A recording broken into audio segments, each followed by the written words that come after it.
നമ്മൾ ഇൻസ്റ്റാഗ്രാമിൽ അപ്ലോഡ് ചെയ്യുന്ന റീൽസിന് കൂടുതൽ വ്യൂസും എൻഗേജ്മെന്റും ലഭിക്കുന്നതിന് വേണ്ടി ബൂസ്റ്റ് ചെയ്യാറുണ്ട്. ബൂസ്റ്റ് ചെയ്യാനേ പാടില്ല. അതിനേക്കാളും ബെസ്റ്റ് ഒരു സൊല്യൂഷൻ ഉണ്ട്. അതായത് ഫേസ്ബുക്കിൽ നമ്മൾ ആഡ് മാനേജിൽ പോവുക. നമ്മൾ ഇൻസ്റ്റാഗ്രാമിൽ ഓൾറെഡി അപ്ലോഡ് ചെയ്തിരിക്കുന്ന റീൽസും പോസ്റ്റും നമുക്ക് ട്രാഫിക്കായിട്ട് റൺ ചെയ്യാൻ സാധിക്കും. ഇങ്ങനെ ചെയ്യുന്നതുകൊണ്ട് ചില പ്രയോജനങ്ങളുണ്ട്. അതായത് നമ്മുടെ പ്ലേസ്മെന്റ് ഓപ്ഷൻസ് കൂടും, മാത്രമല്ല ടാർഗറ്റിംഗ് ബെറ്റർ ആകും. അതുപോലെ തന്നെ നമ്മുടെ ഇൻസ്റ്റാഗ്രാം പ്രൊഫൈലിൽ റീൽസിന്റെ വ്യൂസ് കാണിക്കുകയും ചെയ്യും. ഇതെങ്ങനെയാണ് ചെയ്യുന്നതെന്ന് ഈ വീഡിയോയിലൂടെ മനസ്സിലാക്കാം. അതിനായി നേരെ ആഡ് മാനേജറിൽ പോവുക. അവിടെ പോയിട്ട് നമ്മുടെ ട്രാഫിക് ആഡ് സെലക്ട് ചെയ്യുക.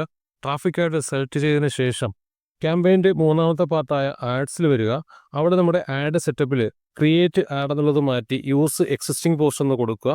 ശേഷം ഇൻസ്റ്റാഗ്രാമിൽ അപ്ലോഡ് ചെയ്തിരിക്കുന്ന പോസ്റ്റ് നമുക്ക് ട്രാഫിക് ആഡായിട്ട് റൺ ചെയ്യാം. ഇങ്ങനെ റൺ ചെയ്യുമ്പോൾ നമുക്ക് നമ്മുടെ ടാർഗറ്റിംഗ് ബെറ്റർ ആകും. മാത്രമല്ല നമുക്ക് ബെറ്റർ എൻഗേജ്മെൻറ്റ് ലഭിക്കും. അതുപോലെ തന്നെ കൂടുതൽ പ്ലേസ്മെൻറ്റ് ഓപ്ഷൻസും ലഭിക്കും. നോക്കുക, ഇവിടെ നമുക്ക് ലഭിക്കുന്ന പ്ലേസ്മെൻറ്റ് ഓപ്ഷൻസ് ഏതാണെന്ന് നോക്കാം. നമുക്ക് ഇത്രയും പ്ലേസ്മെൻറ്റ് ഓപ്ഷൻസ് ആയിരിക്കും ഇവിടെ ലഭിക്കുന്നത്.